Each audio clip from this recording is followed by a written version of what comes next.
राधा स्वामी जी।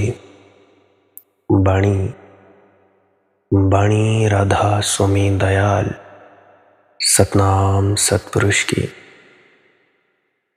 आज की सत्संग वीडियो का विषय है परमात्मा होने के लिए क्या किया जाए। अगर कोई आत्मा परम आत्मा में मिलकर परमात्मा होना चाहे तो किस प्रकार हो सकती है। तो जैसे ही कोई आत्मा उस सतनाम समुद्र में मिल जाती है और अभिन्न अंग बन जाती है, तो वो आत्मा किस तरह से संसार में होकर व्यवहार करती है। तो चलिए इसी विषय के संदर्भ में आज की सत्संग वीडियो आरंभ करते हैं। गुरु प्यारी सत्कारयोग सत्संगत जी, आप सभी के भीतर बैठे परमात्मा को मेरा प्रणाम। आप सभी के चरणों में मेरा प्रणाम। विनती करना चाहता हूँ, जो भी व्यक्ति इस वीडियो को सुनने जा रहा है, कृपया अंत तक ज़रूर सुने जी। क्या पता कोई ना कोई ऐसी तुक, कोई ना कोई ऐसा वाक्य आपके हृदय के भीतर उतर जाए, आपको अपने सवालों के जवाब मिल जाए, जिससे कि आपका मन आपको तंग ना करे और आपकी भजन सिमरन में तरक्की हो पाए। तो आपकी मर्जी है, सुनना चाहो तो अंत तक भी सुन सकते हो। अब मैं अपनी बात पर आता हूँ। सबसे पहले तो मैं ये कह देना चाहता हूँ, कोई भी व्यक्ति, जिसको आप व्यक्ति कहते हो, मनुष्य कहते हो, स्त्री हो पुरुष हो, कोई फर्क नहीं, यानी मनुष्य जब वो अपने भीतर उतरना शुरू करता है तो वह ये जानना शुरू करता है कि मैं ये शरीर नहीं हूँ। ये शरीर धारण किया गया है, एक कपड़े की तरह है, जिसे मैंने आवरण की तरह ओढ़ा हुआ है। धीरे धीरे और गहरा जाने की कोशिश करता है, परंतु गहरा जा नहीं पाता। उसका कारण सबसे बड़ा ये होता है खाना पीना, कि जब हम इंसान जो हैं, हमारा ये जो शरीर है, इसकी जो ऊर्जा है वो अंदर में पूरी तरह से समाहित नहीं हो पाती है। तो जब अंतस में ऊर्जा चैनलाइज नहीं हो पाती है तो बार बार हमारी जो चेतना है वो अंतर्मुखी नहीं होती, बाहर छलांग लगा लगा कर बाहिर्मुखी होती जाती है। मैंने खुद व खुद अनुभव किया है कि जब जब साधना के दिनों में मेरा जो खाना था वो उल्टा सुल्टा था, तब तब हर बार मेरा जो शरीर है वो बीमार हुआ, तंग हुआ, और उसके बाद जैसे ही ध्यान के भीतर जाने लगता तो मेरा मन बाहर छलांग ले जाता, भटकता भटकता रहता। क्योंकि कहा भी गया है, जैसा खाए अन्न वैसा होए मन। तो शरीर के तल पर खाने पीने का विशेष ध्यान रखा जाए, सात्विक भोजन खाया जाए तो ही शुभ है। अब उसके बाद अगली बात, अब इस शरीर के अंतस में जाने के लिए, जिसको हम अंदर में मन के साक्षी होना कहते हैं, अगर हम मन को भी जानना चाहते हैं तो उसके लिए हमें ये जानना बहुत ज़्यादा ज़रूरी है कि हम अटके कहाँ हुए हैं, यानी हमारे प्राण कहाँ फंसे हुए हैं। उदाहरण के लिए, आप लोगों के पास कोई वस्तु है, कोई बैग है, आपने उसको मुट्ठी बांधकर पकड़ा हुआ है। अब कोई उस बैग को छीनना चाहे तो वो तब तक नहीं छीना जा सकता जब तक आपकी पकड़ छूटे ना। अगर आप अपनी पकड़ को ढीला छोड़ोगे तो ढीला छोड़ने से थोड़ा सी जो पकड़ है वो धीमी होगी और आपको थोड़ी राहत मिलेगी। अगर आखिरी दम तक भी पकड़ है उस बैग से जकड़ा हुआ है, तब तक भी वो बैग आपसे कोई दूर नहीं कर सकता। तो जब आपकी पकड़ पूरी तरह से छूट जाएगी तो वो बैग कोई भी छीन ले सकता है। एक और उदाहरण विजय शर्मा जी के सत्संग से। वे हमेशा एक ईंट की उदाहरण दिया करते हैं। ईंट, अगर आप छत पर हो और आपने ईंट को नीचे फेंकना हो ज़मीन पर, तो वे अक्सर कहा करते हैं कि अगर तुम ईंट को नीचे फेंकना चाहते हो तो पकड़ छोड़ दो अंगुलियों की और ईंट अपने आप नीचे गिर जाएगी। आखिरी पकड़ भी है। अगर 2 अंगुलियों से, एक अंगूठा एक अंगुली, उससे भी आप लोगों ने ईंट को पकड़ा हुआ है, तब भी वो ईंट आपके हाथ से छूट नहीं सकती और वो ज़मीन पर गिर नहीं सकती। अगर आप पकड़ छोड़ दोगे तो जो धरती का गुरुत्वाकर्षण है, जो धरती की खींचने की ताकत है, वो अपने आप उस ईंट को खींच लेगी। तो अभी आप लोग बहुत से दुखी होते हो, परेशान होते हो कि मनदीप बेटा, हम कहाँ फंसे हुए हैं। हम भीतर भी जाना चाहते हैं, आत्मा भी होना चाहते हैं, आत्मा के बाद परम आत्मा होना चाहते हैं, फिर भी दिक्कत क्या है। भजन सिमरन भी करते हैं, तुम्हारे बताए गए रास्तों पर भी चल रहे हैं, हमें कुछ तल तक, कुछ पलों तक फायदा मिलता है, फिर भी हम रुक जाते हैं। अभी अगर कोई मुझे पहली बार सुन रहा है तो वो व्यक्ति धीरे धीरे मुझे सुनेगा तो उससे उसकी यात्रा चालू हो जाएगी, क्योंकि मैं बंधन काटते चला जाऊंगा। परंतु बहुत से मुझे सुनने वाले ऐसे हैं जो मुझे काफ़ी वक्त से सुन रहे हैं। उनकी यात्राएं चालू हुई, किसी एक खास तल पे पहुँचे, किसी खास लेवल पे पहुँचे, भीतर की यात्रा हुई, या कह सकते हैं कि सूरत की चढ़ाई हुई, तो उनकी हुई। पर अब वे सोच रहे होंगे कि अब तो पूरा पूरा हम वक्त देते हैं, पूरी पूरी तरह से हम फॉलो करते हैं, फिर भी कमी कहाँ है। तो वो कमी अभी मैं आपको बताने वाला हूँ। देखो, हर कोई व्यक्ति होता है। इस दुनिया में बहुत से व्यक्ति हैं, स्त्री हैं, पुरुष हैं, बच्चे हैं, बूढ़े हैं, माँ बाप हैं। हर किसी के किसी न किसी में प्राण फंसे होते हैं। अब प्राण फंसने से मतलब, अब मान लो कोई एक व्यक्ति है जिसका नाम है मनदीप। मनदीप एक व्यक्ति का नाम है। वो पैदा हुआ, धीरे धीरे बढ़ने लगा, एक दिन का हुआ। परंतु जैसे ही पैदा हुआ तब उसे ज़रूरत पड़ी, भूख लगी, तो भूख मिटाने के लिए माँ का स्तन पाया, या आर्टिफिशियल जो निपल्स हैं उसका भी पिलाते हैं। तो जैसे ही भूख लगी तो उसके बाद सहारा ढूंढा। तो जब वो बच्चा था तो उसका सहारा था वो दूध। अब उस बच्चे के प्राण कहाँ फंसे हुए हैं? उस दूध में। क्योंकि अगर वो दूध नहीं पिएगा, बढ़ नहीं पाएगा, पोषण नहीं मिलेगा और मरेगा ही मरेगा। क्योंकि खास ज़रूरत उसकी यही है कि मैं ये खाना लूँ, भोजन लूँ और मैं जिंदा रहूँ। धीरे धीरे बड़ा होता है, 8 महीने का खिलौने पकड़ा देते हैं, तो खिलौना छीन लिया जाए तो रोने लगता है बच्चा।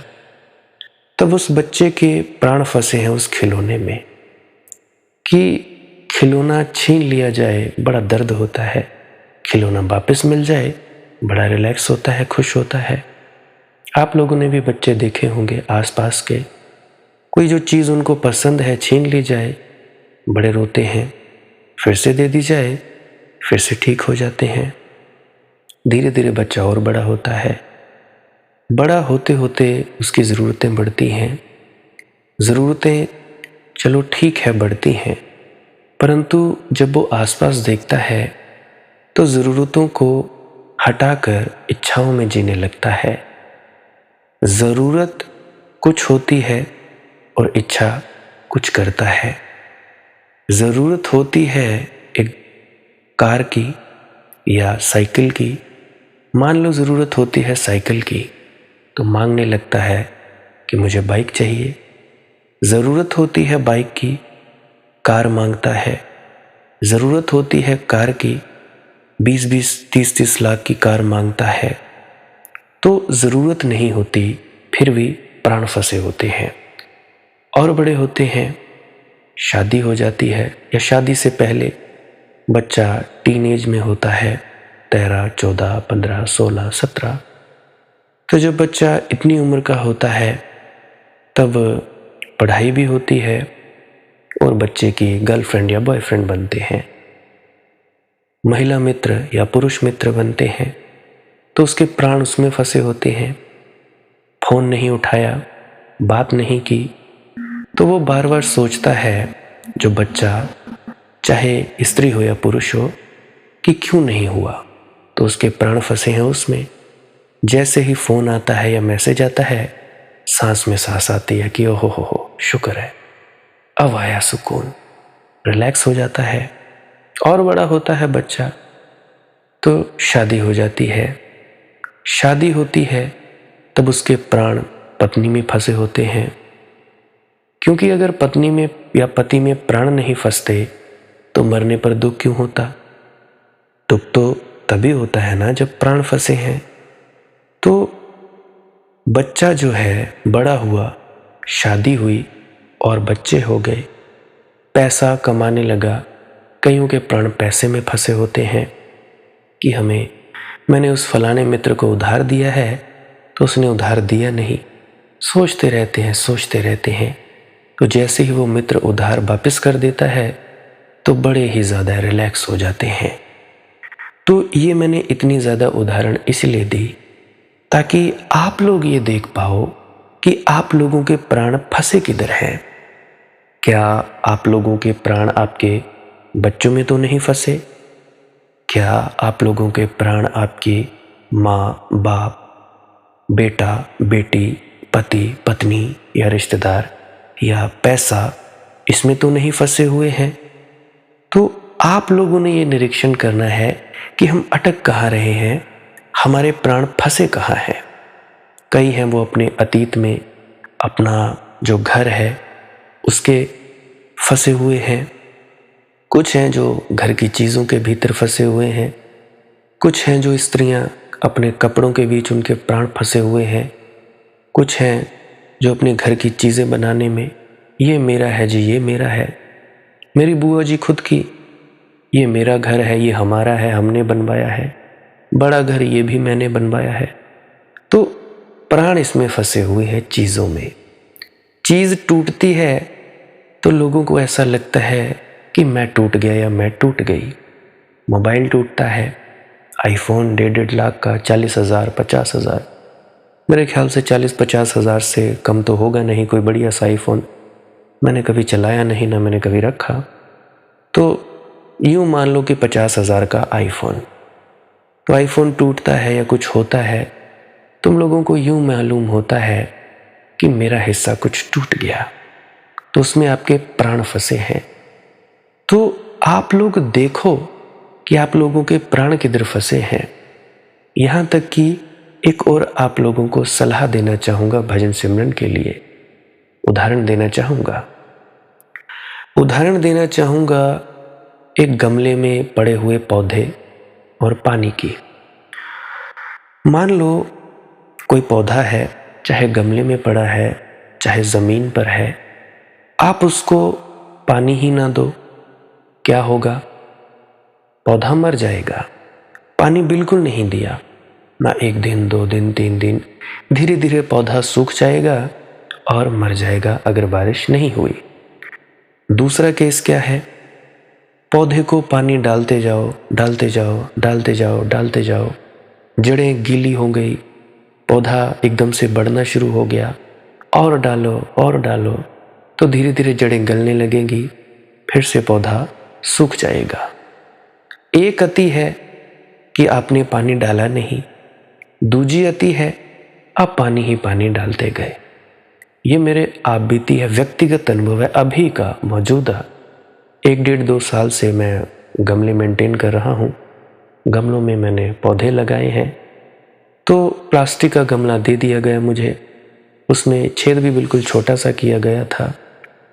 तो जब छेद छोटा किया गया था तो मैं पानी डाला, पानी वो नीचे से बहे ना, तो पानी बाहर नहीं निकलने की वजह से 2-3 पौधे मर गए, गल गए, और एक पौधा मरा क्योंकि पानी ही नहीं डाला गया, क्योंकि काफ़ी वक्त होशियारपुर में रहा, पत्नी बीमार थी, तो उस वक्त भी पानी नहीं डाला गया, तो एक वो मर गया।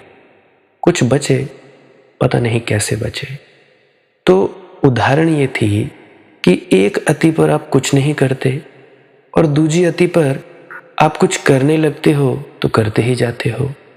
यही सलाह आपको मैं भजन सिमरन के लिए भी देना चाहता हूँ।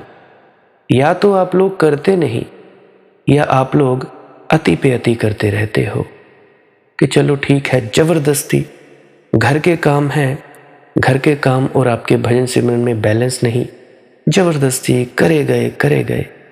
मैं नहीं कहता कि करना ज़रूरी नहीं, परंतु वक्त, समय और जो होता है आपका स्थान, समय, स्थान, काल और देश, इसके मद्देनज़र रखते हुए आपको देखना चाहिए कि कब बैठे और कब नहीं। खैर, ये तो हुई भजन सिमरन की बात।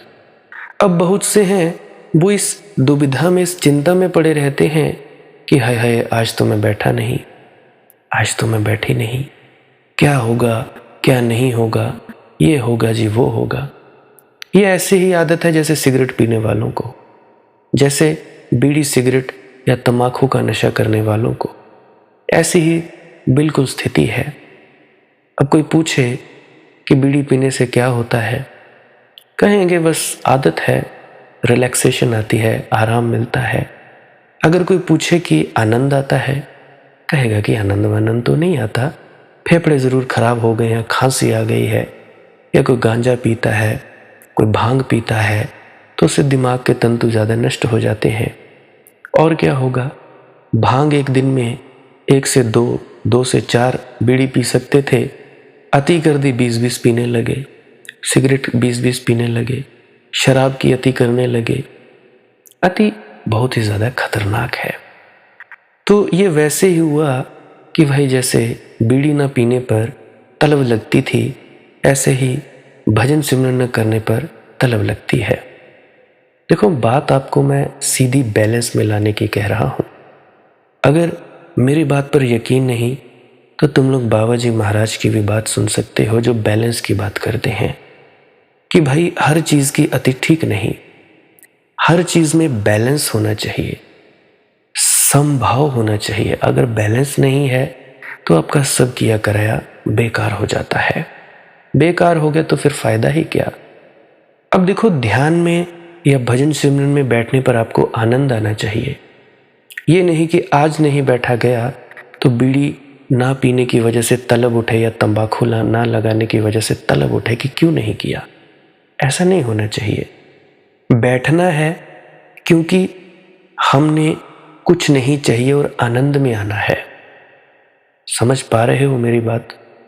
शायद कुछ लोग समझ पा रहे हैं, शायद कुछ लोग नहीं भी समझ पा रहे हैं, क्योंकि आप लोगों ने सुना होगा कि करो जी करो, ड्यूटी समझ के करो, फर्ज समझ के करो। अरे मैं पूछता हूँ, आप लोग करते भी कब हो? एक पहली क्लास के बच्चे के लिए अलग शिक्षा, एक पीएचडी क्लास के बच्चे के लिए अलग शिक्षा। तो उसी के मद्देनजर रखते हुए आप लोगों को कह रहा हूं कि अगर आप लोगों के प्राण इस ख्याल में फंसे हुए हैं कि मैंने करना ही करना है, अगर मैंने नहीं किया तो पता नहीं क्या पहाड़ टूट पड़ेगा, ये भी गलत बात है। बस कुछ नहीं चाहिए इसीलिए बैठो, कुछ ना करने के लिए बैठो, मौन में बैठो। कहीं ये ध्यान करना या भजन में बैठना भी आपकी आदत ना बन जाए कि जैसे बीड़ी सिगरेट वाली आदत है। सहजता से ध्यान में उतरने चाहिए कि चौकड़ी मारी, बस अंतस में डूब गए, आनंद ही आनंद। जैसे रोज तुम लोग सोते हो, जैसे आंख बंद की, नींद आ गई, आनंद ही आनंद। पता नहीं किधर चले गए। 8 घंटे सोते हो तब भी वही मजा, 4 घंटे सोते हो तब भी वही मजा। नींद का एक अलग ही आनंद है। तो इसी प्रकार से अगर आप बिना सोचे, बिना विचारों में लाए, चिंता में लाए आप बैठोगे भजन सिमरन के लिए, तो आपके लिए सबसे ज़्यादा बढ़िया अच्छी ये मदद होगी। तो प्राण देखने हैं कि कहाँ फंसे हुए हैं, तभी आप छूट पाओगे। अभी आप लोग जितने भी बुजुर्ग हो, अपने बच्चों में फंसे हुए हो, अपने बहू बेटियों में फंसे हुए हो, और कहाँ हो भाई। इसीलिए मैं कहता हूँ कि भाई ये भी पकड़ छोड़ दो।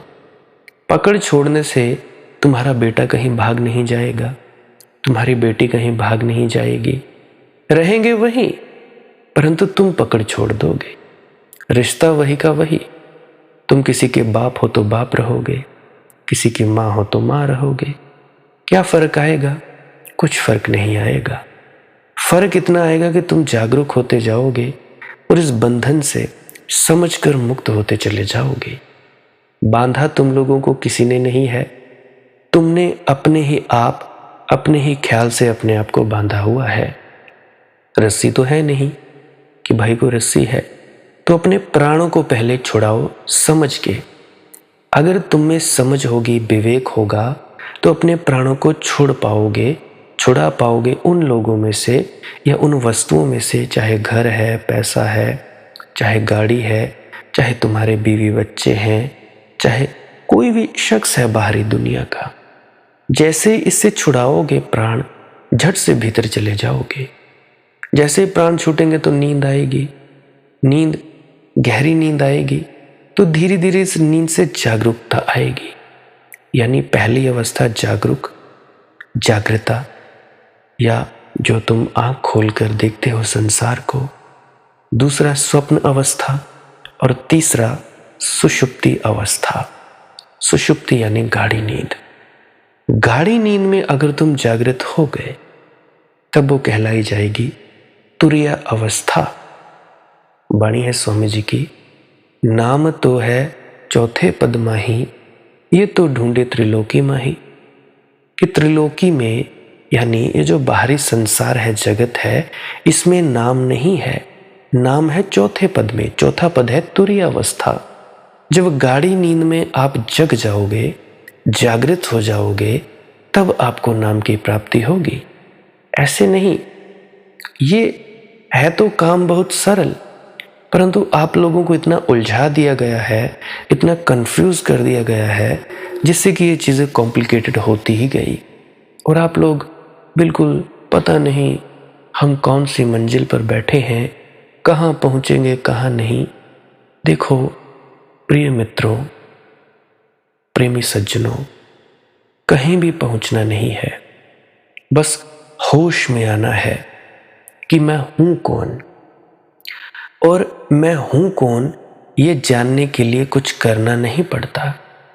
अब कोई अगर मुझसे पूछे कि अपने आप को जानने के लिए क्या करना पड़ता है, मैं सीधा कहूँगा कि कुछ नहीं करना पड़ता। चुपचाप बैठो या लेटो, आँख खुली रखो या बंद करो, जो सोचते हो, जो करते हो, बंद कर दो। जैसे ही सोचना बंद कर दोगे, भीतर चले जाओगे। जितनी शक्ति तुम्हारे शरीर को चाहिए होगी, शक्ति शरीर को मिलेगी, पकड़ छूट जाएगी, और तुम धीरे धीरे जागृत होते होते चेतना, तुम्हारा होश, या जिसको तुम सुर्त कहते हो, धीरे धीरे उसकी चढ़ाई होती जाएगी। तो इस तरह से बाहर की पकड़ छोड़ के अपने आप को जाना जाता है। अपने आप को जानने के लिए कुछ नहीं करना है, बस जहाँ हो वहीं रहो। ये देखना है कि भाई मेरा ख्याल जा कहाँ रहा है, और ये जो ख्याल जिसको हो रहा है उसका ख्याल। बात ज़रा गहराई की कह रहा हूँ मैं, तो थोड़ा आप लोगों को समझ में कम आए या ना आए तो बार बार सुन लिया करो, मैं तो यही विनती कर सकता हूँ। और जो भी व्यक्ति, जिन लोगों ने भी परमात्मा को जाना है, उन्होंने ऐसा नहीं कहा कि मैं ही परमात्मा हूं और तुम नहीं। जिन्होंने जाना है उन्होंने कहा है कि मैं परमात्मा हूं और तुम भी। इसलिए तो कहता हूं कि आप सबके भीतर बैठे परमात्मा को मेरा प्रणाम। ये मैं कहता हूं रोज। क्यों कहता हूं? क्योंकि आप सभी व्यक्तियों के, वस्तुओं के, हर किसी कण कण में परमात्मा ही परमात्मा है। परंतु जब बाहर आ जाता हूं तो तुम लोग हो अलग अलग समझते हो, तो तुम लोगों को चिताने के लिए अलग अलग लीला करनी पड़ती है, बोलना पड़ता है, कुछ न कुछ करना पड़ता है। महात्मा बुद्ध जब बुद्धत्व को प्राप्त हुए तो उन्होंने कहा कि जिस क्षण मैं बुद्ध हुआ उस दिन सारा अस्तित्व मेरे साथ बुद्ध हो गया। यानी जिस दिन मैं संत गति को उपलब्ध हो गया, मेरे साथ पूरा अस्तित्व संत हो गया। यहां तक कि आदमी ही नहीं, पशु पक्षी भी, पशु पक्षी ही नहीं, पेड़ पौधे पत्थर भी। तो महात्मा बुद्ध ठीक कहते हैं कि जिस क्षण मैं बुद्ध हुआ उस क्षण मैंने जाना, अरे मैं तो हूं ही नहीं। सिर्फ संतत्व है या बुद्धत्व है, सिर्फ भगवत्ता है। कण कण में वही व्याप्त है। जो मुझ में है वही बाहर है, जो भीतर वही बाहर। मगर ये विचार से नहीं होगा कि तुम लोग सोचो कि भाई मेरे सोचने मात्र से ये हो जाएगा, नहीं होगा। अगर तुम लोग ये विचार करते रहोगे कि मैं ही परमात्मा हूं, मैं आत्मा हूं, मैं फलाना हूं, मैं ढीमकणा हूं, तो ऐसा नहीं होगा। तुम लोगों को उसके लिए काम करना होगा। काम क्या करना है? कुछ नहीं करना। जो भी आदमी ये जानते हुए कह रहा है, यानी शहद को चखते हुए कह रहा है कि शहद मीठा है, और खुद को दूसरी तरफ जानते हुए कह रहा है कि अहम ब्रह्मस्मि, मैं ब्रह्म हूं, वो व्यक्ति निर्विचार के अनुभव से कह रहा है, क्योंकि उसे उपलब्धि ही हुई है निर्विचार में जाने से। और जो विचारों को दोहरा दोहरा कर कहते हैं कि अहम ब्रह्मस्मि, मैं ही आत्मा हूं, मैं ही परमात्मा हूं, बाहर से तुमको दोनों एक जैसे मालूम पड़ेंगे, क्योंकि जो असल है उसी की नकल होती है। एक फर्स्ट कॉपी होती है और दूसरी डुप्लीकेट कॉपी होती है, तो असल की ही नकल होती है, तो दोनों एक जैसे मालूम पड़ेंगे। तो इसीलिए यही अड़चन है, यही मुश्किल होती है। बाहर से तोड़ने का कोई उपाय नहीं कि ये व्यक्ति सच्चा आदमी है या झूठा आदमी है, लेकिन भीतर तो तुम तौल ही सकते हो। अब बहुत से हैं बाहर बाहर से बड़ी विनम्रता दिखाएंगे, वाह जी वाह, बड़े हाथ पैर जोड़ेंगे, गुरु सामने आएगा बड़े हाथ जोड़ेंगे, आहा मेरा गुरु तो ऐसा, मेरा गुरु तो वैसा। परंतु जैसे ही बाहर के दूसरे इंसानों से बातचीत करेंगे तो वही बदतमीजी पर उतरेंगे, वही पाखंडवाद, वही ढोंगवाद। तुम लोग जरा सोचो, क्या तुम लोग ऐसा करते नहीं? तुम में से बहुत से लोग होंगे जो ऐसी चीज करते हैं, बहुत से लोग हैं। गुरु के सामने तो वाह वाह, हमारा तो गुरु से बड़ा प्रेम है, और जब इंसानों की बात आती है तो इंसानों के बारे में तुम कभी नफरत करते हो, कभी कुछ। क्या ऐसा नहीं हो सकता कि हर इंसान के भीतर तुम अपने गुरु को देखो और तुम्हारा जो प्रेम है वो बढ़ता चला जाए? अगर तुम लोग एक इंसान से, आम इंसान से प्रेम से नहीं पेश आ सकते, तो वो गुरु के प्रति प्रेम दिखाना भी एक ढोंग, पाखंड है। इससे ज्यादा और कुछ नहीं। अगर गुरु भेदभाव करता है तब वो गुरु भी गुरु नहीं। अगर गुरु भेदभाव से परे है, तुम लोगों को प्रेम की परिभाषा सिखाता है, प्रेम करना बताता है, तो क्या तुम लोग नहीं हो सकते? सोचो, सत्संग सेंटरों में, डेरों में जाते हो, बड़े माथे रगड़ते हो, हाथ जोड़ते हो, राधा स्वामी जी या जय राम जी की जो भी तुम बोलते हो, और घर में आकर दूसरे इंसानों के साथ क्या करते हो तुम लोग? जरा सोचा करो, क्या थोड़ी सी भी बुद्धि है? गुरु नानक देव जी महाराज ने कहा, एक नूर ते सब जग उपजा, कौन पले को मंदे। जब एक ही नूर से पूरा संसार बना है, कौन भला है और कौन बुरा है? क्या तुम लोग ये निर्णय कर सकते हो? नहीं कर सकते।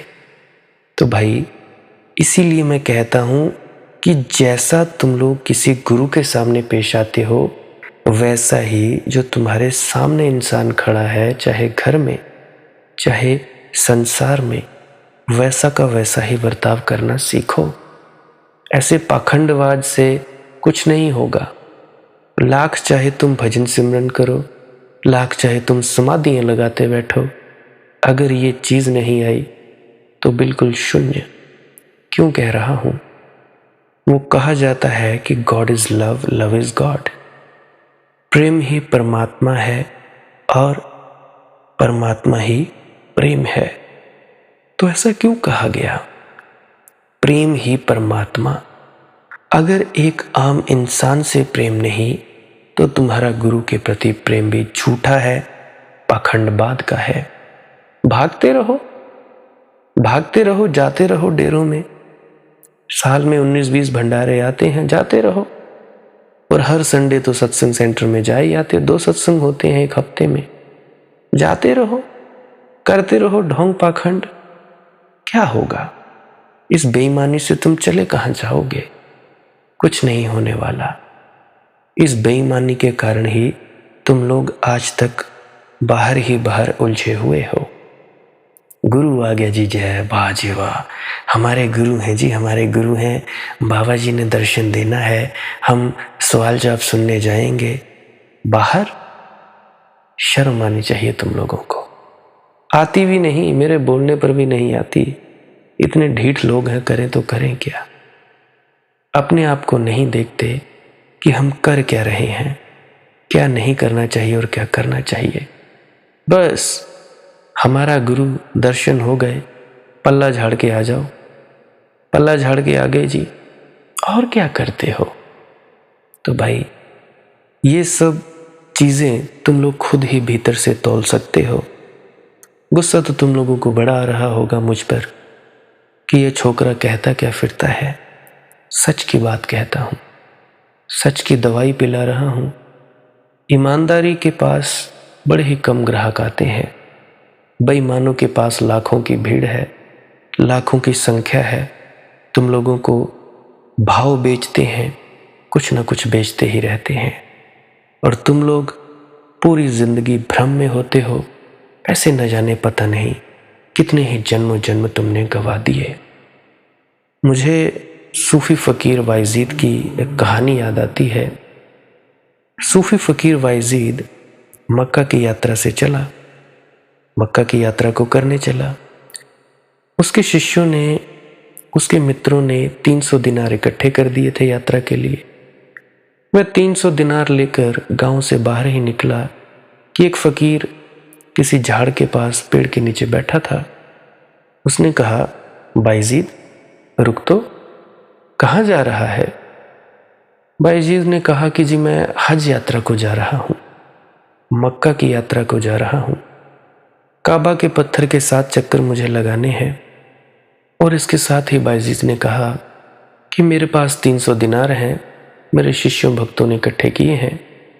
उस आदमी ने कहा कि तू मेरे 7 चक्कर लगा और 300 दिनार मुझे दे दे, तेरा हज पूरा हो गया। और बाईजीद ने किया। उसने 300 दिनार उस फकीर को दे दिए, उसके 7 चक्कर लगाए, चरण छूकर नमस्कार किया, हाथ चूमा, घर वापस लौट आया। लोगों ने कहा, अरे बड़े जल्दी लौट आए, अभी गए अभी लौट आए। अभी गांव के लोग बाहर विदा करके घर लौट भी नहीं पाए थे कि बाईजीद को आके देखा कि मामला क्या है, इतने जल्दी। बाईजीद ने कहा, हज की यात्रा हो गई मेरी, क्योंकि वह आदमी मुझे मिल गया है, अब कहीं जाने की कोई ज़रूरत न थी। उसकी आंख में मैंने झांका और मैंने पहचाना, थोड़ी थोड़ी झलक मुझे भी मिली है। जो मेरे भीतर दिए की तरह जला है, उसके भीतर सूरज की तरह मौजूद था। जिसको मैंने अभी खिड़की से झांका है, दूर से झांका है, वह वहां विराजमान था। वह अद्भुत आदमी था। लोगों ने कहा कि और तो ठीक है, 300 दिनार का क्या हुआ? उसने कहा 300 दिनार? वे तो उस फकीर को भेंट कर आया। जब हज की यात्रा हो गई, यात्रा के लिए ही तो दिए थे तुम लोगों ने। बायजीद खुद भी थोड़े से अनुभव में डूब रहा है, तो वह अनुभव दूसरे में भी देखने की क्षमता देगा। पहले तो उनमें देखने की क्षमता देगा जिनको अनुभव हुआ है, जो जाग गए हैं। फिर उनमें भी देखने की क्षमता देगा जो अभी नहीं जागे हैं, जिनको अनुभव नहीं हुआ है, जो सो रहे हैं। आखिर सोया हुआ आदमी है तो संत, सोया है तो जाग उठेगा। आखिर बीज भी है तो फूल, अभी सोया है, कल जाग उठेगा और खिल जाएगा। लेकिन ये सिर्फ विचार करने से नहीं हो सकता कि तुम लोग सोचो तो इससे होगा, समझ कर होगा। सत्संग से विवेक पैदा होता है, और ये जो विवेक होता है ये आप लोगों को बाहर निकाल देता है। ये जो आपकी परिस्थितियां हैं, इसे बाहर निकालने में मदद करता है। पश्चिम में मनोविज्ञान के इस विचार का बड़ा परिणाम हुआ। ऐसा परिणाम हुआ कि ईसाइयों में एक संप्रदाय ही खड़ा हो गया। क्रिश्चियन साइंटिस्ट कहलाने लगे वे लोग। उनका मूल आधार यही कि तुम जो सोचते हो वही हो जाते हो। मैंने एक कहानी सुनी है। एक युवक रास्ते से जा रहा था और वहां से एक क्रिश्चियन साइंटिस्ट जा रहा था। उस युवक से उसने क्रिश्चियन साइंटिस्ट ने पूछा कि अब तुम्हारे पिता के संबंध में क्या है, कैसी तबीयत है उनकी। पिता का मित्र था वह, युवक भी जानता था। उसने कहा उनकी हालत खराब है, आज 3 महीने से बीमार हैं, बिस्तर से उठते भी नहीं। उस आदमी ने कहा यह सब बकवास है जी, यह सब विचार हैं, ये बीमारी विचार है। अगर तुम विचारोगे कि मैं बीमार हूं तो बीमार हो जाओगे, अगर विचारोगे कि मैं स्वस्थ हूं, स्वस्थ हो जाओगे। ये सब विचार है और कुछ भी नहीं। मैं तुझसे कहता हूं। कुछ दिन बाद फिर रास्ते पर युवक से मिलना हुआ तो क्रिश्चियन साइंटिस्ट ने पूछा कि अब तेरे पिता के क्या हाल है भाई? उसने कहा कि अब वे सोचते हैं कि वे मर गए। और क्या कहो, अब अगर बीमारी विचार है तो मरना भी विचार है।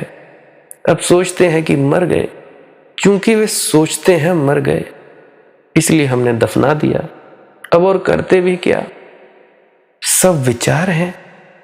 तो फिर तुम्हारे भीतर कुछ भी थिर न रह जाएगा, क्योंकि विचार तो क्षण भर भी ठहरता नहीं।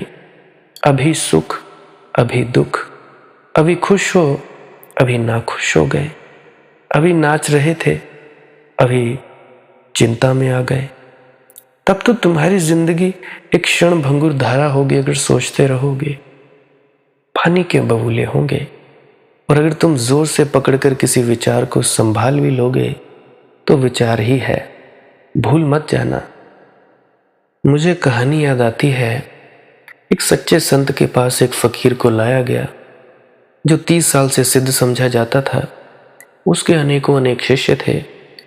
तो जब वह संत के पास लाया गया तो 200 उसके शिष्य साथ आए थे, और उन्होंने कहा कि यह पहुंचा हुआ सिद्ध है, इसे हर चीज में परमात्मा दिखाई पड़ता है, फूल में, पत्ते में, पत्थर में। इसकी आंखों में सिवाय परमात्मा के कोई दिखाई ही नहीं पड़ता। ये तो मंसूर की हैसियत का आदमी है, अनहलक इसका उद्घोष है।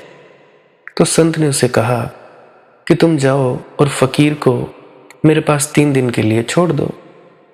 3 दिन वह फकीर संत के पास रहा, जो सच्चा संत था। खाना इत्यादि खिलाने के बाद जब वो आपस में बैठे तो संत ने उससे कहा कि ये अभ्यास कितने दिन से किया है? तो उस फकीर ने उत्तर दिया कि देखो, कोई 30 साल हो गए सतत अभ्यास किया। ईश्वर है, बस ईश्वर है, सब तरफ ईश्वर है, अब मुझे सब तरफ ईश्वर दिखाई पड़ने लगा। तो संत ने कहा, अब तो तुम्हें पक्का दिखाई पड़ने लगा है? तो फकीर ने कहा कि हाँ, पक्का दिखाई पड़ने लगा है, कच्चा कच्चा क्यों? तो उस सच्चे संत ने कहा, 3 दिन के लिए तुम अभ्यास बंद कर दो। अब 3 दिन के लिए ये बात छोड़ दो कि सब में ईश्वर है। तो उस फकीर ने कहा कि उससे क्या होगा? तो संत ने कहा कि 3 दिन के बाद विचार करेंगे। डरा हुआ लगा वह थोड़ा। तो संत ने कहा, डरते क्यों हो? अगर ईश्वर का अनुभव हो गया है तो विचार के छोड़ने से अनुभव चला तो नहीं जाएगा। तो उसने कहा कि हाँ, ये भी बात ठीक है। अगर ईश्वर है ही, अगर अनुभव होने ही लगा है, तो 3 दिन के अभ्यास नहीं करने से क्या फर्क पड़ता है? तो तीसरे दिन वह आदमी उस सच्चे संत पर नाराज हो गया। उसने कहा कि आपने मेरी 30 साल की मेहनत खराब कर दी। अब मुझे झाड़ फिर झाड़ दिखाई देने लगे, पत्थर फिर पत्थर दिखाई देने लगे। वह ईश्वर तो खो गया। तो सच्चे संत ने कहा कि देख भाई, वह ईश्वर कभी था ही नहीं, इसलिए खो गया। वह सिर्फ तुम्हारा अभ्यास था, आत्म सम्मोहन था। 30 साल का आत्म सम्मोहन 3 दिन में टूट सकता है, 3 क्षण में टूट सकता है। उसका कोई मूल्य नहीं है। वह धोखा है, वह आत्मवंचना है।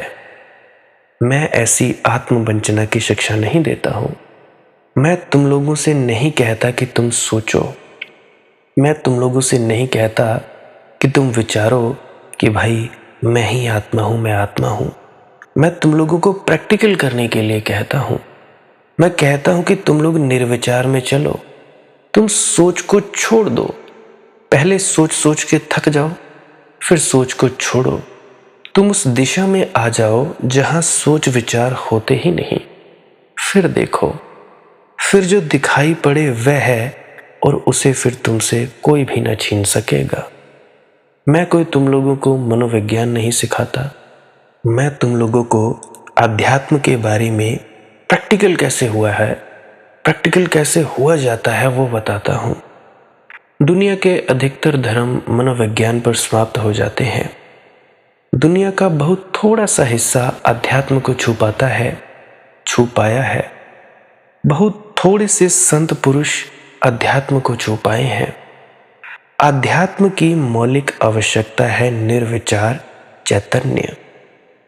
लेकिन चारों तरफ तुम लोगों को विचार ही विचार सिखाया जाता है। माँ बाप भी कहते हैं अच्छे विचार करो, स्कूल में शिक्षक कहते हैं अच्छे विचार करो, पंडित पुरोहित कहते हैं अच्छे विचार करो तो अच्छे हो जाओगे, जैसा विचार करोगे वैसे हो जाओगे। और ठीक कहते हैं, मगर ठीक अधूरा है। और जब तुम यही सुनते हो, यही बार बार गुनते हो, और यही तुम्हारे जीवन का अनुभव बन जाता है, तो तुम दूसरों के संबंध में भी इसी तरह सोचने लगते हो और देखने लगते हो। तुम खुद तो अंधे हो ही जाते हो अपने प्रति, तुम दूसरों के प्रति भी अंधे हो जाते हो। स्वभावतः तुम दूसरों के संबंध में उसी ढंग से सोचते हो जिस ढंग से तुम अपने संबंध में सोचते हो। और तो कोई उपाय भी नहीं सोचने का। मनुष्य अपना ही प्रक्षेपण करता है। मुझे एक कहानी याद आती है टिल्लू भाई की। सरकारी अफसर थे, तो उच्चतम पद से रिटायर होने लगे। तो जब वे नौकरी से मुक्त हुए तो उन्हें कम से कम कोई 50-60 लाख रुपए मिले। तो उन्होंने सोचा कि ये पैसे बैंक में जमा करवा दें तो ब्याज मिलता रहेगा। तो वे रुपया लेकर बैंक में जमा करवाने जा रहे थे कि उनके एक मित्र जो कृषि अधिकारी थे, उनको रास्ते में मिल गए। उन्होंने कहा, आप भूलकर भी रुपए बैंक में जमा मत करवाएं। बैंक में हड़ताल हो जाती है, जरूरत होने पर रुपया निकाल नहीं सकते, कभी बैंकों का दिवाला भी निकल जाता है। तो टिल्लू भाई बोले, हमें व्यापार करना आता नहीं भाई। इस पर कृषि अधिकारी ने कहा, मेरी माँ ने तो जमीन खरीदकर खेती करवाएं, व्यापार की झंझट में पड़ना उचित भी नहीं। उन्होंने एक पेंसिल और कागज मंगवाया और कहा कि मान लीजिए हमने एक मक्का का दाना जमीन में बोया, उसमें से 3 भुट्टे निकले, फिर कागज पर हिसाब लगाकर बताया कि यदि एक भुट्टे में 200 दाने लगे तो कुल मुनाफा होगा 600%। कुल 4 महीने की बात है। फिर आप बंगला खरीदें, कार खरीदें, चुनाव लड़ें, जो दिल में आए सो करें, माला माल हो जाएंगे। यही जैसे नेटवर्क मार्केटिंग वाले तुम लोगों को उल्लू बनाते हो, अगर कोई करता होगा तो तुम लोगों को पता ही होगा। तो ऐसे ही टिल्लू भाई को बात जची। उन्होंने ज़मीन खरीद ली, फिर बैंक से कर्जा लेकर एक ट्रैक्टर खरीदा। उन्होंने फसल बोई, परंतु उस साल खूब बारिश हुई, सारी फसल बह गई, बाढ़ आ गई। दूसरे साल उन्होंने ज़्यादा मुनाफे के लोभ में कृषि अधिकारी के बताए अनुसार कर्ज लेकर खूब खाद दी, परंतु उनके भाग्य ने साथ नहीं दिया और उस वर्ष सूखा पड़ गया। कर्जा चुकाने में घर का सारा सामान नीलाम हो गया। अकेले आदमी थे तो 2 लंगोटी बची थी। सोचा काली कमली वाले के आश्रम में चला जाऊंगा, वहां एक कंबल और एक टाइम भोजन मिल जाएगा, बैठकर राम का नाम लेंगे। वे जब जा रहे थे तो रास्ते में कुंभ के मेले में एक नागा साधुओं की जमात जा रही थी। वे तो खूब सारे नंगे साधु। उन्हें देखकर टिल्लू भैया ने उनके गुरु को साष्टांग प्रणाम कर निवेदन किया कि मुझे एक प्रश्न का उत्तर जरूर दे। तो नागा महात्मा बोले, बता बच्चा, क्या शंका है? तो टिल्लू भैया बोले, महात्मा जी, मैंने तो खेती का धंधा किया तो मेरे पास 2 लंगोटी बची। आप सभी ने ऐसा कौन सा धंधा किया जो लंगोटी तक नहीं बची, नंगे ही नंगे घूम रहे हो? तो आदमी सोचता तो अपने ही हिसाब से है। हम दूसरों के संबंध में जो सोचते हैं, हम दूसरों के संबंध में जो कहते हैं, वह वस्तुतः अपने ही संबंध में कहा गया होता है। तुमने अगर विचार को ही जीवन की आधारशिला बनाया तो तुम खुद तो धोखे में रहोगे ही, तुम औरों के संबंध में भी धोखा खाओगे, क्योंकि तुम उनके विचार ही देखोगे। उनके अंतस तक देखने वाली पैनी आंखें तुम्हारे पास ना होंगी, और अंतस का रूपांतरण ही एकमात्र रूपांतरण है, और सब क्रांतियां झूठी की झूठी हैं, बिल्कुल झूठी हैं। तो इसलिए मैं कई दफ़ा ये भी बात कह देता हूँ कि परमात्मा को मानना नहीं होता, क्योंकि जानना ही असली चीज़ है। अब बहुत से व्यक्ति कभी कभी मुझसे पूछ लेते हैं, क्या तुम बाबा जी को मानते हो? मैं कह देता हूँ, भाई मैं मानता नहीं हूँ, मैं जानता हूँ कि वे कौन है। तुम लोग मानते होगे, मानना कैसे असली हो सकता है भाई? मानने का तो अर्थ ही हुआ कि शुरू से ही बेईमानी, शुरू से ही धोखा, पता नहीं था और मान लिया। तो झूठ से शुरुआत करके सच तक कैसे पहुंचोगे भाई? पहला कदम ही झूठ है तो अंतिम मंजिल कैसे सच हो सकेगी? ये तो सीधा सा गणित है। ये रोशनी तो इतनी साफ साफ है कि अंधे को भी दिखाई पड़ जाए। ये गणित इतना स्पष्ट है कि इसके लिए कोई बहुत बुद्धिमत्ता नहीं चाहिए। जो आदमी ईश्वर को मानता है वह क्या कह रहा है? वह भीतर तो जानता है कि मुझे पता नहीं, पता नहीं हो, पता नहीं नहीं हो, कोई पता नहीं भाई। किसी को क्या पता ईश्वर है या नहीं है? मुझे एक बात याद आती है झगड़ूदीन भाई की। तो झगड़ूदीन जो भाई था, मौलवी ने कहा कि झगड़ूदीन भाई, जिंदगी भर तो मस्जिद में दिखाई नहीं पड़े, लेकिन अब आखिरी समय तो परमात्मा को याद कर लो, नहीं तो पीछे पछताओगे। तो झगड़ू भाई हाथ टेक कर उठा, बैठा, हाथ जोड़े आकाश की तरफ, पहले बोला, हे परमात्मा, दीन दरिद्र हूं, पतित हूं, पापी हूं, तुम तो पतित पावन हो, जिंदगी भर तो याद नहीं किया, मगर क्षमा करना, मैं तो बालक हूं, तुम पिता हो।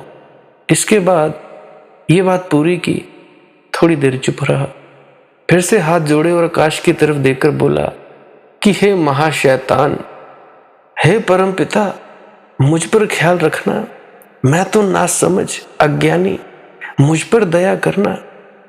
मौलवी तो बड़ा हैरान हुआ।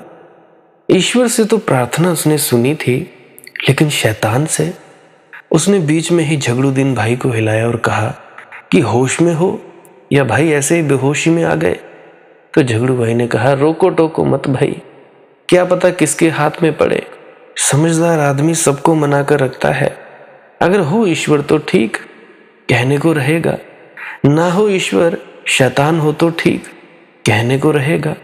दोनों ना हो, अपना क्या बिगड़ता है, कहने में क्या जा रहा है भाई। हल्दी लगे ना फिटकरी, रंग चोखा हो जाए, अपना बिगड़ता क्या है। दो शब्द बोल लेते हैं शैतान से भी। जो आदमी मानता है, चाहे बाबा जी महाराज को, चाहे परमात्मा को, कि वो कौन है क्या है, उसकी मान्यता जरा सोचो कितनी गहरी हो सकती है, कैसे गहरी हो सकती है। भीतर तो जानता ही है कि मुझे पता नहीं, हो ना हो, तो भाई थोप रहा है मान्यता को व्यक्ति, जबरदस्ती लाद रहा है मान्यता को, डर के कारण, लोभ के कारण, सामाजिक दबाव के कारण। ऐसी मान्यता से क्या क्रांति होगी? ऐसी मान्यता से तुम्हारे जीवन में मोक्ष फलेगा, सचखंड मिलेगा? ये मान्यता तो बंधन है, यही है जेल खाना। इससे तो और जंजीरें कस जाएंगी, इससे तो तुम्हारा अज्ञान और सघन हो जाएगा। और जिसने मान लिया वह फिर जानने की यात्रा पर नहीं निकलता। जब मान ही लिया तो अब जानना क्या है। मान ही लिया कि हमारा गुरु पूरा गुरु है, तो अब क्यों भजन सिमरन करना, ले जाएगा। ऐसी तुम लोगों की मूर्ताएं हैं। अरे भाई जानो, जो व्यक्ति कहता है नामदान के वक्त, उस वक्त ये संकल्प किया करो कि जो इसने कहा है उस पर चलेंगे, सच्चे होकर चलेंगे। फिर हम कहेंगे कि ये व्यक्ति बिल्कुल सच्चा था, तब हम कहेंगे कि ये व्यक्ति पूर्ण है। तो भाई चलो तो सही, चलते ही नहीं तुम लोग। इसलिए तो दुनिया में इतने आस्तिक हैं मगर धार्मिक नहीं। नास्तिकों और आस्तिकों में तुम्हें कोई फर्क देखते हो? जो आस्तिक कर रहा है वही नास्तिक कर रहा है, जो नास्तिक कर रहा है वही आस्तिक कर रहा है। अंतर कहाँ है? हाँ, नास्तिक व्यक्ति मंदिर, मस्जिद, गुरुद्वारा या डेरे में, सेंटर में नहीं जाता। नास्तिक कहाँ जाता है? वहीं चला जाता है, कोई क्लब हो कि फिल्म में जाकर बैठ जाता है। छोटे मोटे व्यवहारों में भेद होंगे मगर उनके जीवन में क्या अंतर है। अगर नास्तिक तुम्हें बताए कि नास्तिक है, क्या तुम पहचान सकोगे उसके व्यवहार से कि नास्तिक है? नहीं पहचान सकोगे। तुम्हारे आस्तिक और नास्तिक दोनों झूठे हैं, क्योंकि दोनों ने खोज नहीं की और बिना खोज किए मान लिया है। मेरा आग्रह, मेरा जोर खोज पर है। मैं तुम लोगों को जिज्ञासु बनाना चाहता हूँ। मैं ये चाहता हूँ कि जैसा मैंने भुगता, मैंने खोज की तो मुझे कोई मिला नहीं, बताने वाला नहीं मिला। मिला तो मिला 10 साल बाद मिला, क्या करे। तो मैं तुम लोगों को जिज्ञासु बनाना चाहता हूँ, तुम लोगों को मुमुक्षु बनाना चाहता हूँ। मैं नहीं चाहता कि तुम लोग कुछ मानकर चलो। मैं चाहता हूं कि तुम सिर्फ एक प्रश्न लेकर उठो, एक गहन जिज्ञासा, एक अभीप्सा जानने की। क्या है? निश्चित ही कुछ है, इससे मानने की जरूरत नहीं है। तुम हो, यह अस्तित्व है। बाहर चांद तारे हैं, चांद तारों के बीच बंधा हुआ संगीत है, एक लयबद्धता है। विराट अस्तित्व बिखर नहीं जाता, यह सदा है। कोई अदृश्य ऊर्जा इसे बांधे है, जरूर कुछ है। लेकिन उस कुछ को माने क्यों भाई, खोजो क्यों नहीं? वह कुछ हमारे भीतर भी मौजूद है। उसी धागे में हम भी पिरोए हुए हैं, उसी माला के हम भी मन के हैं। तो अपने भीतर उस धागे को तलाशे, खोजे। अपने भीतर वह धागा दिखाई पड़ जाएगा तो सबके भीतर वह धागा दिखाई पड़ जाएगा। और जब दिखाई पड़ जाएगा तो दर्शन मुक्तिदायी है। फिर कोई संदेह नहीं उठ सकता, फिर कोई डिगा नहीं सकता। सारी दुनिया भी कहे कि ईश्वर नहीं है या तुम्हारा गुरु झूठा है, तुम्हारा गुरु पूरा नहीं है, तो भी तुम हंसोगे। रामकृष्ण परमहंस जी के पास विवेकानंद जी जब गए और उन्होंने पूछा कि क्या ईश्वर है, ये प्रश्न उन्होंने बहुतों से पूछा था। रविंद्रनाथ के दादाजी से भी पूछा था, उनकी बड़ी ख्याति थी। महर्षि देवेंद्रनाथ, उनका दूर दूर तक नाम था। वे एक झोंपड़े में रहते थे। नदी के भीतर एक झोंपड़ा बना लिया था, नदी के पास में, बस उसी पर रहते थे। तो विवेकानंद तैरकर आधी रात में उस झोंपड़े पर चले गए नदी पार। तो भाई दरवाज़ा धक्का देकर खोला। ध्यान करते थे देवेंद्रनाथ, जाकर उनको झकझोर दिया। आधी रात पानी में तरह हो रही युवक पागल मालूम होता है और पूछा, ईश्वर है? यह कोई शिष्टाचार है? ये कोई पूछने के ढंग है? ये कोई जिज्ञासा करने का शिष्टाचार है? ये सोचकर झिझक गए देवेंद्रनाथ कि आदमी कुछ खतरनाक मालूम होता है, पता नहीं गर्दन दबा दे या क्या करे। अकेली कुटिया पर थोड़े झिझके, बस झिझके थे कि विवेकानंद वापस पानी में कूद गए। उन्होंने कहा, युवक वापस क्यों लौट चले? क्यों भाई? उन्होंने कहा, आपकी झिझक ने सब कह दिया। झिझक सब बता गई। कहते हैं देवेंद्रनाथ को ऐसी चोट कभी किसी ने न दी थी। बात तो सच थी, घाव कर गई, झिझक सब बता गई। फिर इसी विवेकानंद ने जाकर एक दिन रामकृष्ण को पकड़ लिया। सोचा था रामकृष्ण को भी ऐसे ही झकझोर दूंगा, लेकिन खुद का वहम दूर हो गया। रामकृष्ण और ही तरह के व्यक्ति थे, कोई मान्यता नहीं थी उनकी, बोध था, ज्ञान था, अनुभव था। रामकृष्ण से पूछा, ईश्वर है? रामकृष्ण ने विवेकानंद को पकड़कर झकझोरा और कहा, अभी जानना चाहते हो? देखना है इसी वक्त? जानना है क्या तुम्हें? तैयारी है? विवेकानंद सोचकर ना आए थे कि कोई ऐसा पूछेगा भाई। एक क्षण को झिझके रामकृष्ण ने कहा, अभी तैयारी नहीं है, झिझक सब कहती है। सब तैयारी हो, आ जाना, दिखा दूंगा तुम्हें। सोच समझ कर आना था जब पूछने आए थे। यहाँ बातचीत नहीं होती भाई। और इसके पहले कि विवेकानंद कुछ कहें, रामकृष्ण झपटे, लात मार दी विवेकानंद की छाती में। यह तो सोचा ही नहीं था। विवेकानंद सोचते थे कि मैं एक मजबूत युवक और रामकृष्ण ऐसा व्यवहार मेरे साथ करेंगे। और भी शिष्य बैठे थे, सत्संग चल रहा था। वे भी नहीं समझे कि यह हो क्या रहा है। रामकृष्ण ने ऐसा किसी और के साथ कभी किया भी नहीं था। इतना बलशाली कोई और कभी आया भी ना था। लात का लगना था और विवेकानंद बेहोश हो गए। घंटों बाद होश में आए। होश में आते ही आंखों से आंसू बहने लगे। चरण पकड़ लिए रामकृष्ण के और कहा कि जो अनुभव हुआ ऐसा कभी ना हुआ था।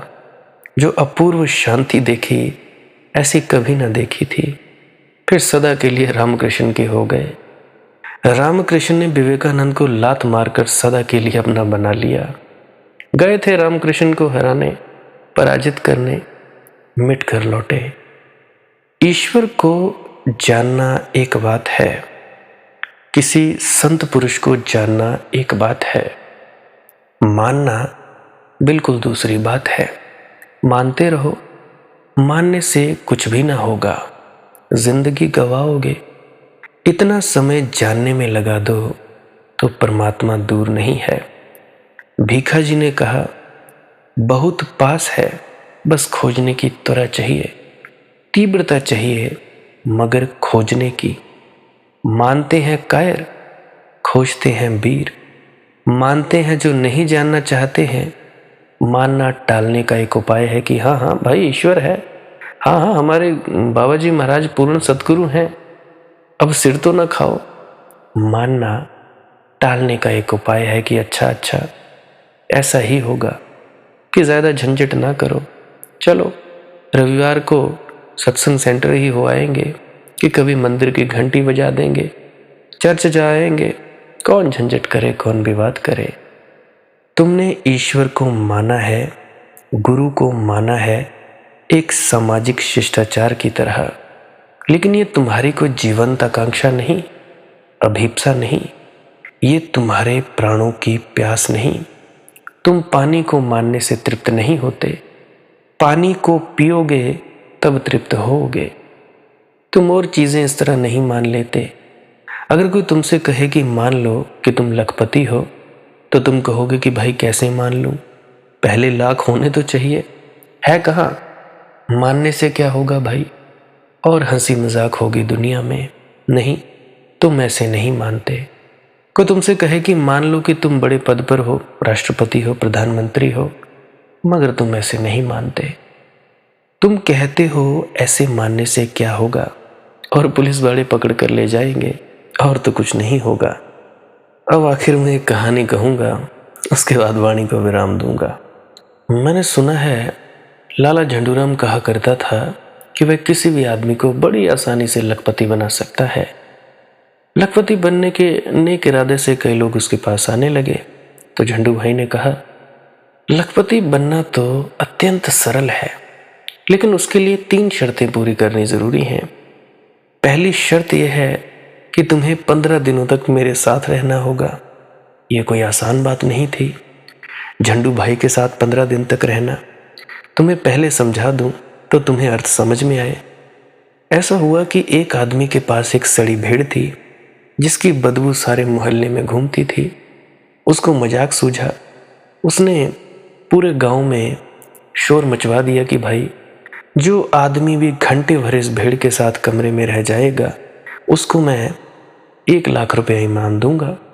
बड़े बड़े लोग, बड़े बड़े पहुंचे हुए महात्माएं, तपस्वी, त्यागी, मगर घंटा भर कौन कहे भीतर जाए और मिनट भी ना बीते और बाहर आ जाए कि नहीं भाई नहीं, प्राण घुटते हैं। आखिर में झंडू भाई गया, और तुम्हें पता है क्या हुआ? आधे घंटे बाद भेड़ बाहर आ गई। भेड़ ने लोगों से पूछा क्या हुआ, तो भेड़ ने कहा, ये आदमी मेरी तो जान ले लेगा, मेरी सांस घुटती है, मेरी दम घुटती है इस आदमी के पास। तो झंडू भाई कहा करता था कि पहली शर्त यह कि मैं तुम्हें 15 दिन तक मेरे साथ रहने की अनुमति दूंगा। दूसरी शर्त यह कि मैं जो कहूं वह करना ही करना होगा। वह भी बड़ी झंझट की बात थी, क्योंकि वह बातें बड़ी उल्टी सीधी लोगों से करने को कहता। किसी को कह देता कि बेपेंदी का बर्तन ले आओ, कुएं से पानी भरो। किसी को कहता कि यहाँ जाओ, वहां जाओ, घाट पर नहाओ। अब भरते रहो दिन रात पानी, बिन पेंदी का बर्तन, जिसके नीचे तला ही नहीं है, पानी कभी भरेगा नहीं, आखिर तुम पच जाओगे। उल्टे सीधे काम करवाता, 15 दिन में जान ले लेगा। और तीसरी तथा आखिरी शर्त उसकी यह कि जो लखपति बनना चाहता है, उस आदमी को पहले से करोड़पति होना चाहिए। स्वभावतः जो करोड़पति है, उसको लखपति बनना आसान मामला है। तुमसे कोई कहे कि मान लो कि तुम लखपति हो, तो तुम मानने को राजी नहीं होगे। तुम कहोगे कि महाराज, कुछ खनखनाहट, कुछ आवाज करवा कर बताइए, कुछ नोटों में से नोट निकाल कर बताइए, ऐसे मानने से क्या होगा। लेकिन जब तुम लोगों से कोई कहता है ईश्वर को मान लो, तो तुम लोग मान लेते हो। असल में तुम जानना ही नहीं चाहते हो। तुम कहते हो कौन भाई इतनी चिंता में पड़े, तो ठीक है, ना हो तो ठीक, किसको लेना है किसको देना है। तुम इस योग्य भी नहीं मानते परमात्मा को कि भाई विवाद करो। बार्ट्रैंड रसल ने लिखा है कि एक जमाना था कि लोग विवाद करते थे कि ईश्वर है या नहीं। कुछ लोग, थोड़े से लोग कहते थे कि नहीं है, मगर अब जमाना बदल गया। अब हालत यह है कि कोई विवाद ही नहीं करता कि ईश्वर है या नहीं है। अब लोगों को इतनी भी उत्सुकता नहीं कि कोई कहे कि ईश्वर नहीं है। अब तुम किसी भी सभा समाज में विवाद छेड़ने लगो तो कहेंगे कहाँ की बकवास। अरे किसी फिल्म की बात करो जो फिल्म चल रही हो, कैसी है, अच्छी है, बुरी है। कुछ दिल्ली की बात करो कि कौन ने किसको पछाड़ा। कुछ मतलब की बात करो, कुछ रसपूर्ण बात करो। ये कहाँ की ईश्वर की बात छेड़ दी। ईश्वर की लोग बात नहीं करना चाहते, और मज़ा यह है कि सब ईश्वर को मानने वाले लोग हैं और बात करने योग्य भी नहीं मानते ईश्वर को। विचार से यही होता है, तुम्हारे थोथे विचार, तुम्हारे थोथे आडंबर।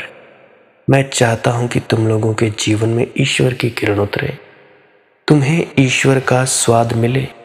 माना तुम्हारा गुरु पहुंचा हुआ है, अरे भाई उसके पहुंचने से तुम लोग नहीं पहुंचे, नहीं तो 20 साल से यहां क्या कर रहे हो, 40 साल से क्या कर रहे हो।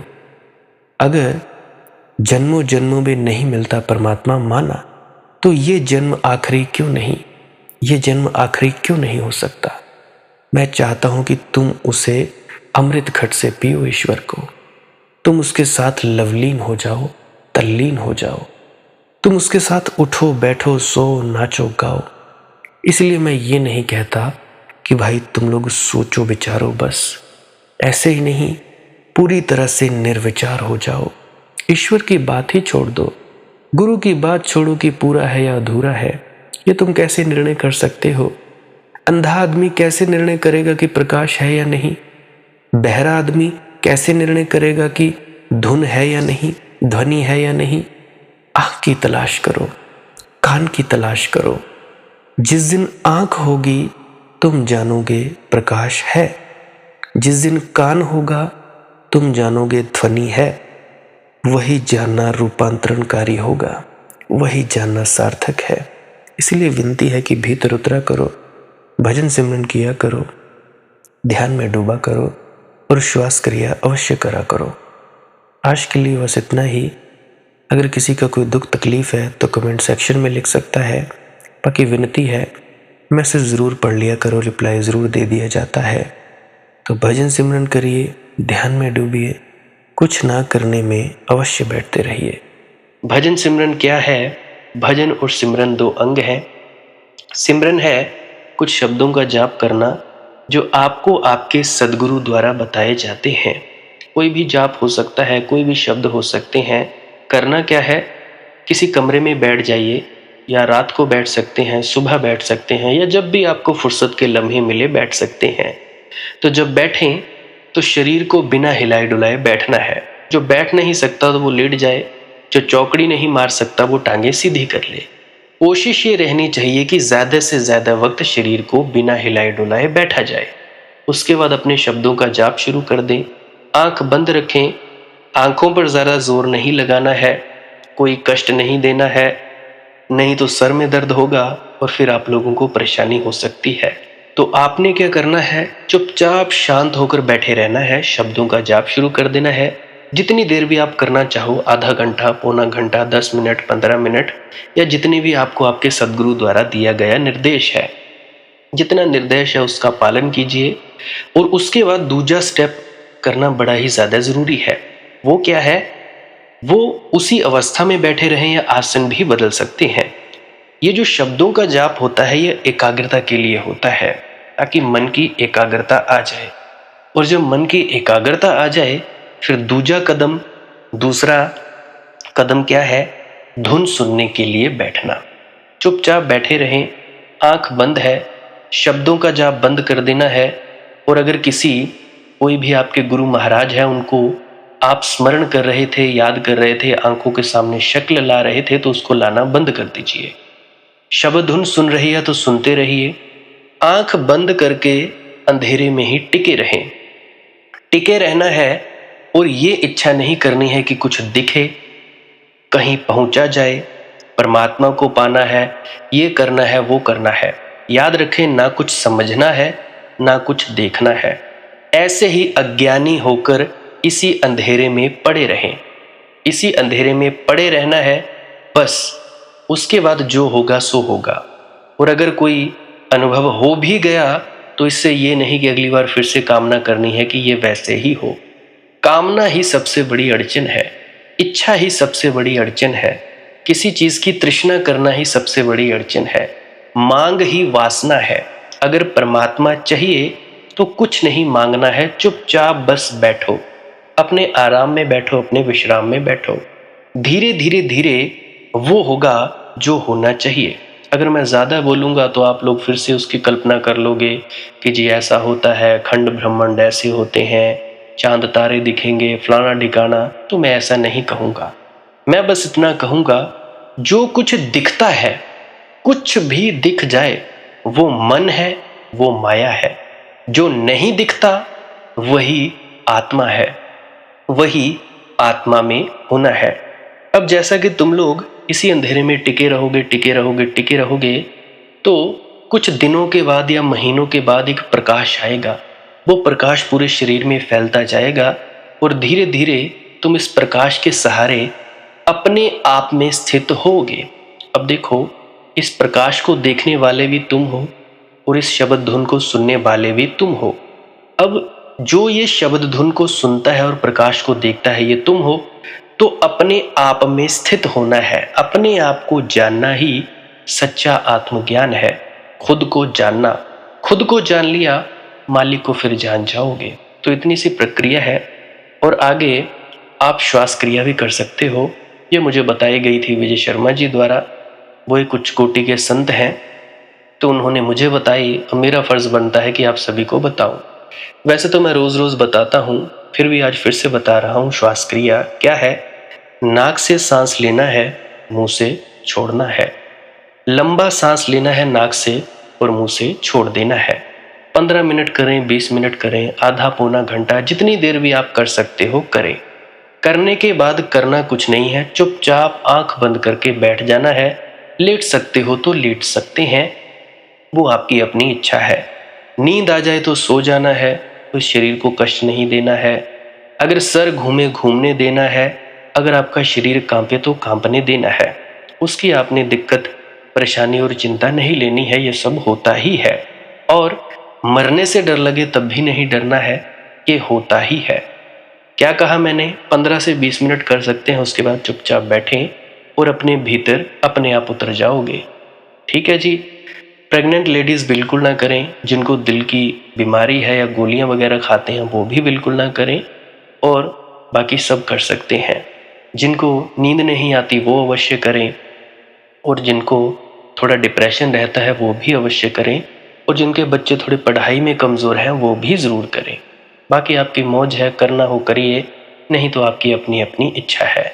और ध्यान दें, जब सिमरन करें तो उसके बाद सीधा भजन पे बैठें, और जब ये श्वास क्रिया करें तो इसके बाद सीधा भजन के लिए बैठें। अलग अलग प्रक्रियाएं हैं। एकाग्रता के लिए है श्वास क्रिया और एकाग्रता के लिए ही है भजन सिमरन।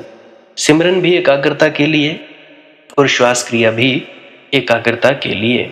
ठीक है, मिक्स नहीं करना है, अलग अलग करिए। अगर श्वास क्रिया करी तो उसके बाद सीधा धुन सुनने पर बैठें। अगर सिमरन के शब्दों का जाप किया उसके बाद फिर से धुन सुनने पर बैठें। बाकी आपकी अपनी मौज है, जो आपको रुचे वो कर सकते हो। अगर धुन सुनने लगे तो धुन सुनने पर ही डायरेक्ट बैठा जाए, परंतु श्वास क्रिया मत छोड़ना, क्योंकि श्वास क्रिया करने से शारीरिक, मानसिक और आध्यात्मिक लाभ मिलता है। तो बाकी आप कीजिए, आपकी मौज है। और कोई प्रश्न है तो कमेंट सेक्शन में पूछ सकते हैं, या इंस्टाग्राम, टेलीग्राम, फेसबुक पे सर्च करें मालिक की मौज सत्संग, तो वहाँ पे पूछ सकते हैं। प्रश्न पूछने से पहले एक विनती, आप लोग पुरानी सत्संग वीडियोस को अवश्य सुनिए। क्या पता आपके प्रश्नों के जवाब मिल जाए और आप अपने भीतर ध्यान में उतर जाएं। बाकी आपकी अपनी मौज है। लाइक कर सकते हैं इस वीडियो को अगर आपको कुछ सीखने को मिला है, और कमेंट सेक्शन में राधा स्वामी ज़रूर लिखें। सब्सक्राइब कर सकते हैं इस चैनल को अगर रोज़ रोज़ नए नए सत्संग सुनना चाहते हैं। और बाकी आप सत्संग लगा के छोड़ दीजिए, और बस छोड़ दीजिए। सुनते सुनते आप ध्यान में प्रवेश करेंगे या तो आप जी सो जाएंगे, तो आपकी मौज है। बाकी आप लोग अगर शेयर करना चाहो अपने मित्रों तक तो कर सकते हैं, नहीं तो मालिक की मौज है, कोई चक्कर नहीं है। आप मुझे इतने अंत तक सुनते हो, इतने अंत तक सुनने के लिए आपका बहुत बहुत शुक्रिया, बहुत बहुत धन्यवाद। और मुबारक हो आप लोगों ने जो आनंद प्राप्त किया। अब मैं अपने गुरु महाराज को प्रणाम करता हूँ, आप सभी के भीतर बैठे परमात्मा को भी प्रणाम करता हूँ। मेरा प्रणाम स्वीकार करें। राधा स्वामी जी।